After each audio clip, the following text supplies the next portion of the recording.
Racikan Berita 1.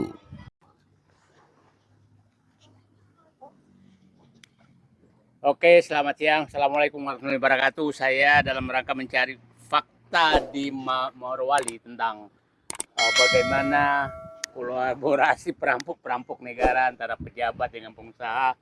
Saya ketemu Kepala Desa Padabaho, Padabaho, Kecamatan Bahodopi, Pak Ihsan Rusli. Kemarin Bahodopi, ya, itu kecamatan tempatnya smelter Terbesar ya. Itu IMIP. IMIP. Nah, tapi rakyatnya miskin. Nah, ini saya ingin mendengarkan apa yang terjadi di desa Bapak sebenarnya. Ya. Jadi di Desa Padabaho ini kehidupan masyarakat itu dulunya itu petani. Oke. Dan nelayan. Oke. Jadi di tahun 2000-2001 masyarakat di sana itu melangsungkan kehidupan itu di dalam hutan kawasan. Oke. Tahun 2000 itu. Di tahun 2021-2022 di sana terbit IUP PT Hengjaya Mineralindo. Oke, Hengjaya. Hengjaya ya. Itu ada di IMIP juga? Belum. Ada di IMIP juga. Oke. Grup di IMIP. Oke.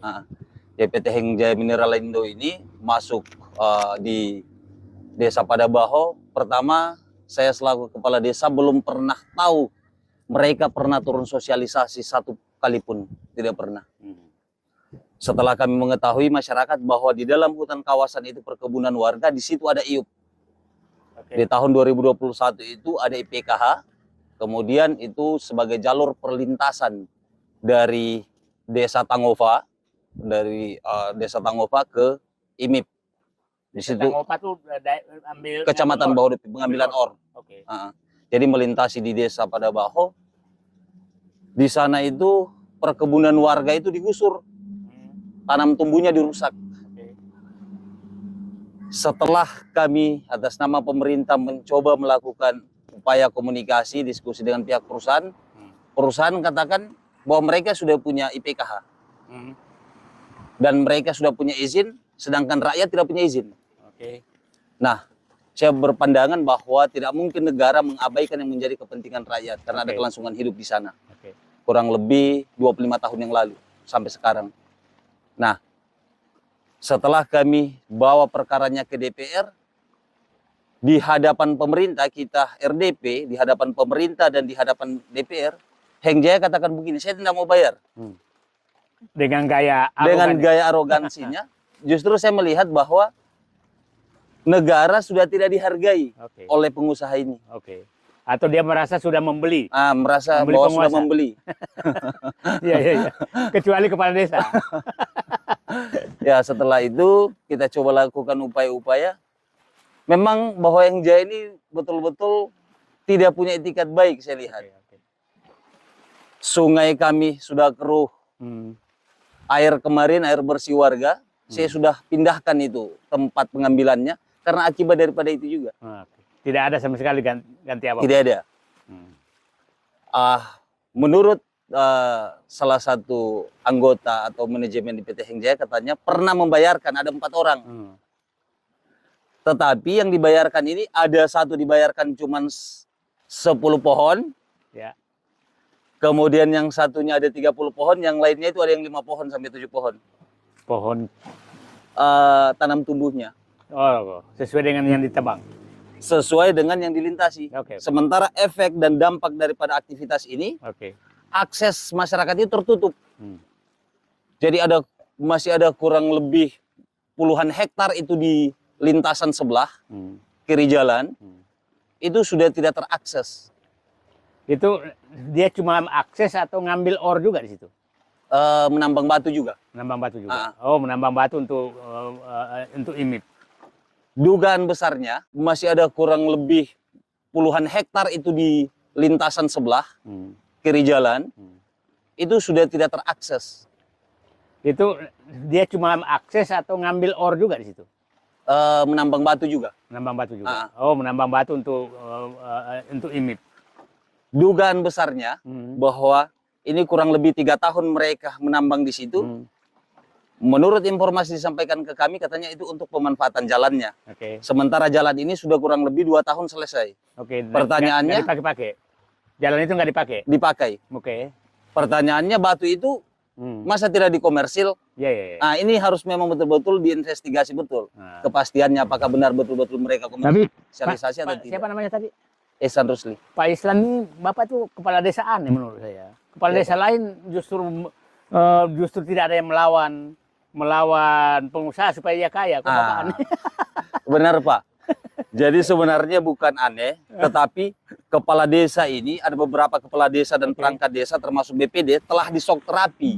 Kenapa saya katakan disok terapi? Mereka kemarin waktu menuntut hak-hak rakyat ditangkap Pak. Oke. Dan saya salah satu pada saat itu sebelum jadi kepala desa, salah satu pemuda di desa BT-BT pada Baho yang ikut serta. Dan saya terperiksa itu 4 kali BAP sampai ke Polda. Oh jadi memang Bapak sudah ini baru jadi kepala desa. Iya. Itu. Jadi kita harusnya cari kepala desa yang seperti beliau nih ke depan supaya bisa melawan oligarki gitu kan, jangan seperti sekarang. Ya saya mengikuti kepala desa sebelah sana tadi sama yang daerah BTIG gitu kan. Dia menjual-jual tanah rakyat gitu kan. Nah, jadi ternyata masih ada kepala desa. Alhamdulillah Pak. yang ini ya udahlah. Jadi mudah-mudahan kepala desa lain juga mengikuti Bapak, janganlah mengikuti yang para perampok itu. Gitu. Nah, kira-kira harapan Bapak apa yang? Ya harapan kita kemudian keterlibatan daripada negara untuk menyelesaikan persoalan yang ada. Bagaimana kemudian rakyat ini tidak diskriminasi, kriminalisasi itu pertama. Yang kedua bahwa tidak diskriminatif terhadap masyarakat, karena di sana ada kelangsungan hidup masyarakat. Itu warga saya ada kurang lebih 1.200-an masyarakat desa. Di sana kelangsungan hidup masyarakat itu awalnya sebelum ada pertambangan mereka itu adalah bertani. Jadi saya teringat betul bapak saya masih SMP saat itu kelas 1 kelas 2, bapak saya itu sudah melangsungkan kehidupan di situ. Mereka tidur di situ sampai 2 minggu. Mereka ada rumah di sana. Nah sekarang Heng Jaya itu masuk di situ, obrak-abrik semua. Masyarakat justru kemudian tidak dapat apa-apa. Dan saya pikir kejadian ini banyak sekali terjadi di Morowali ya, seperti Bapak tuh. Kak desa-desa banyak ya? BT-BT, Pada Baho, Tangova, kemudian Onete. Itu desa, beberapa desa ke sana itu informasinya nih, bahwa dalam waktu dekat masyarakat akan melakukan pergerakan dan akan bertindak sendiri. Kalau negara tidak hadir, saya secara pribadi atas nama kepala desa bersama masyarakat, saya turun melakukan langkah-langkah untuk penyelesaian persoalan. Saya bisa turun lapangan.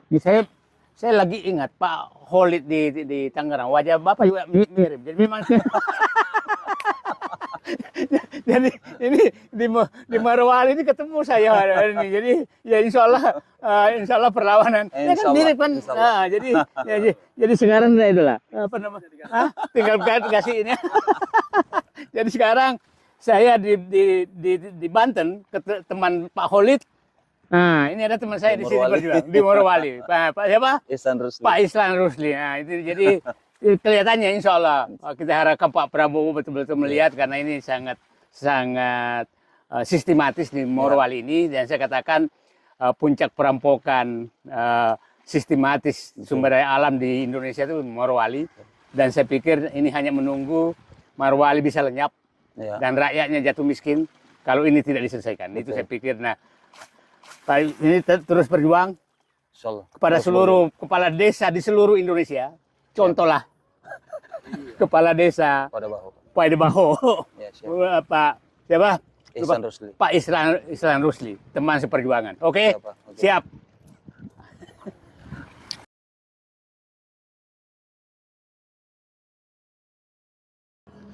Oke, saya berada di desa apa nih? Desa Bansuai. Bansuai, tempat salah satu desa yang kena langsung dengan pembangunan kawasan smelter di Morowali.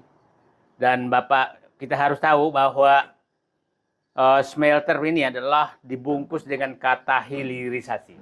Itu kata hilirisasi yang dilakukan oleh Presiden Joko Widodo sejak periode pertama, yang menyerahkan tambang-tambang di Morowali. Dan hilirisasi ini ternyata dampaknya tidak ada sama sekali buat rakyat, malah merugikan rakyat. Ini kita ketemu dengan masyarakat sini yang menjadi korban, sebagai gambaran kepada publik bahwa pantai, hampir seluruh pantai, mulai dari Konawe Utara, perbatasan Sulawesi Tenggara, sampai nanti perbatasan Sulawesi Tengah, itu panjang pantainya kira-kira tadi dikatakan 200 km dan hampir seluruhnya sudah diserahkan kepada perusahaan Cina untuk dijadikan kawasan pembangunan, kawasan pengolahan hilirisasi smelter. Dan nah, dampaknya nanti masyarakat akan menjelaskan.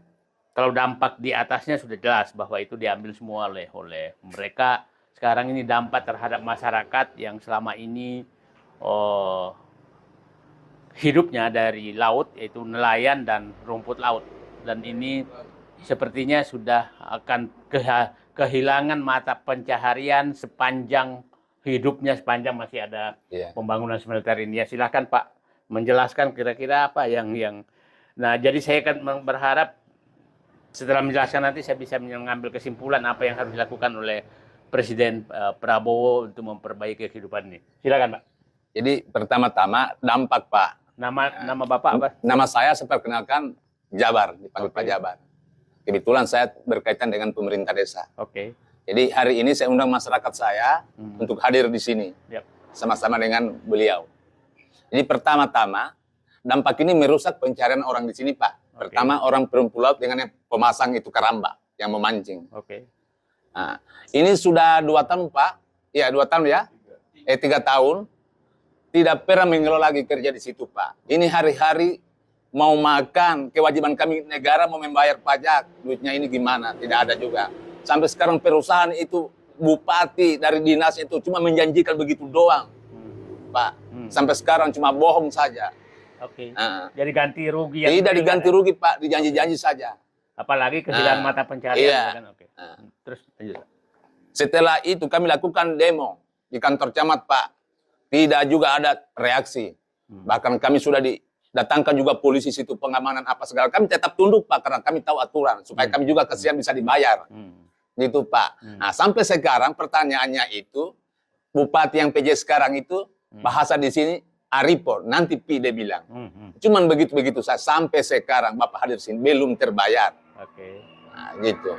Jadi masyarakat ini Pak sekarang yang tidak tahu lagi kerja, ya diam di rumah Pak karena kasih apalagi jalan-jalan cuma baring ikat itu simpul untuk mau dibayar. Pencarian sini bagus.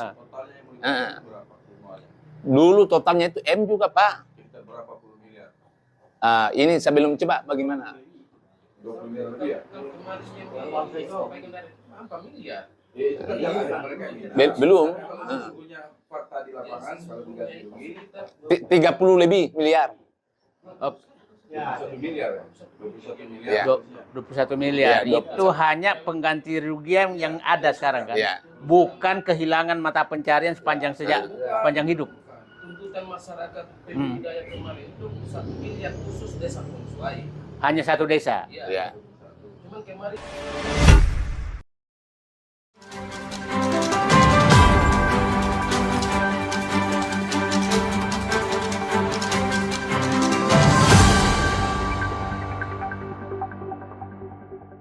Racikan Berita 1.